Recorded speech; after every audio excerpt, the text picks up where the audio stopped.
Skill number 1, superficial pattern recognition. Every day you're recognizing pattern without even realizing it. Feel anxious to go to the gym? That's a pattern. Attach a voice to a name? That's another pattern. The goal is to spot these patterns and use them to make better decisions. Here's a few different ways you can learn pattern recognition. Daily debrief. Spend 15 minutes at the end of each day reflecting on the patterns that you did. What patterns helped me, what patterns hurt me, and decide which is beneficial to you. Another way to learn pattern recognition is to do a pattern test. What that means is to flip the pattern. Do the opposite. Patterns aren't rules, they're habits. Test them. Track your inputs and outputs. When you notice a habit, log it. Ask yourself, when did I do this? Why did I do this? And what can I learn from this? Observe others. Watch successful people. What do they consistently do, and what mistakes do the people around you do? Success and failure, they both leave behind trails. Learn from both of them.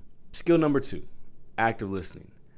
Most people listen to reply, but active listening means understanding deeply about what's being said and what's being unsaid. When someone feels heard, they feel safe. And when people feel safe around you, they learn to trust you. Here's a few ways to practice active listening. Repeat the last 5 words someone said to you. It shows that you're actually listening and you're valuing what they're saying, not just responding. Learn to ask open-ended questions. Ask, how did that make you feel? Always look to ask questions that go beyond the surface level, to understand deeply what someone is trying to portray or the message they're trying to put across to you. And learn to kill distractions. One of the worst things you can do to somebody is not be present when someone is speaking to you. Cut out the phones. Never have wandering eyes. Keep good eye contact when someone is talking to you. And learn to just be in the moment with 2 open ears and 1 silent mouth. Skill number 3, obsessive learning. If you want to succeed faster than most, you have to learn faster than most. Obsessive learners treat knowledge like oxygen. You need it to survive.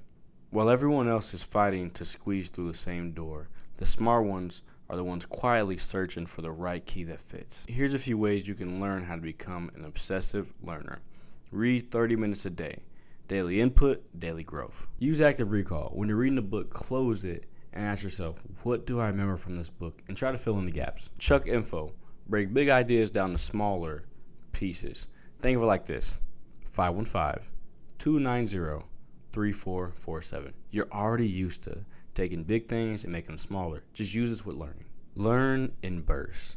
25 minutes learning, 5 minutes rest. 25 minutes learning, 5 minute rest. Repeat this 2 to 4 times, no more, and give your break fresh ideas and fresh knowledge. Skill number 4, emotional intelligence.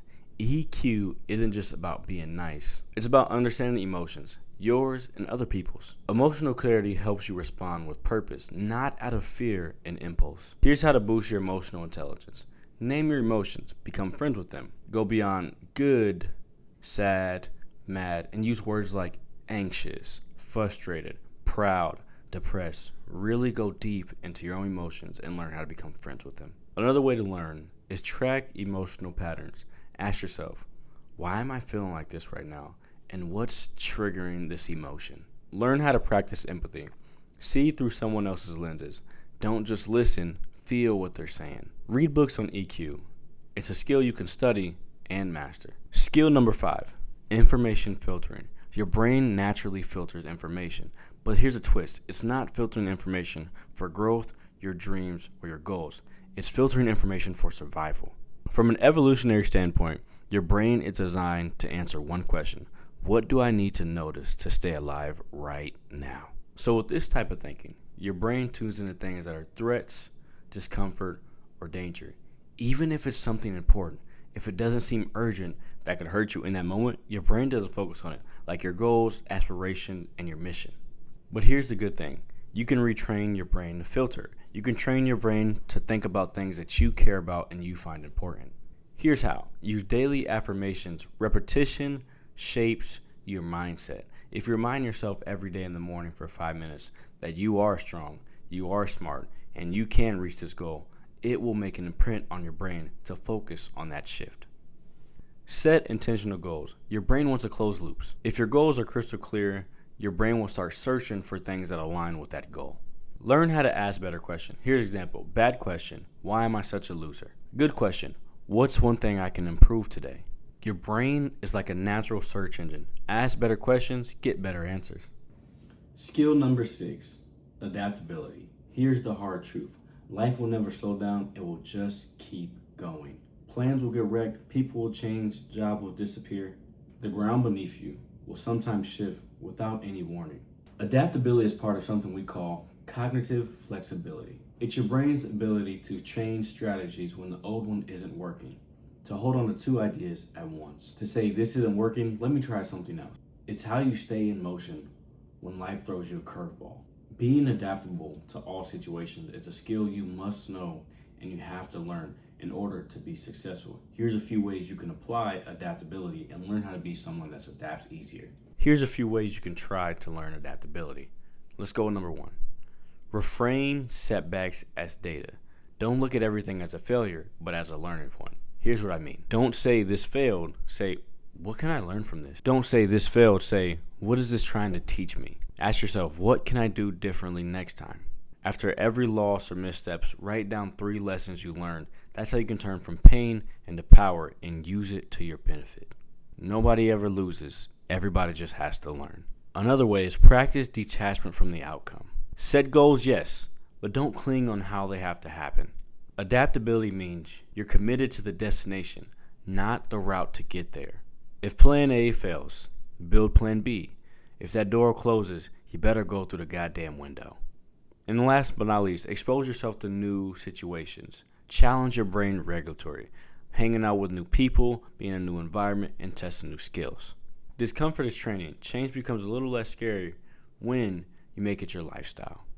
Skill number 7, problem solving. Money follows solutions. Every business exists because someone found a problem and made a solution for it. Every invention was born out of frustration or a specific need. Even your paycheck is a reward for you helping solve someone else's problem. So if you want to make more money, create more value, or live a life you want to live, you have to become a world-class problem solver. We grow up hearing people say, don't mess this up, stick to what you know, play it safe. In school, you're rewarded for getting the right answer, but not asking the right questions. In life, we're told to avoid failure, not use it. So we're psychologically taught to fear failure, not learn from it. But if you look at anyone successful, actors, successful businessmen, presidents, they all have one thing in common. They've learned to build habits to make problem solving a priority. Learn to stop seeing problems as bad, but as good, areas where you are needed. When there's a problem at hand, that means they're just waiting for a solution. And if you could become someone that learns how to find a solution faster than anyone else, you will be a successful person. Your main focus is to find a problem that you believe you can solve. And if you can do that, you can be a world-class successful person. Success is built off solving problems to make other people's lives easier. If you can do that, you can do anything in this world. So there you go, ladies and gentlemen. There's 7 skills that you can add to your life to ultimately become more successful. If you found this video helpful, there's more videos on my channel that I bet you would find helpful too. Make sure you like, comment, and subscribe. And if you want to learn more, follow me for more. Thank you.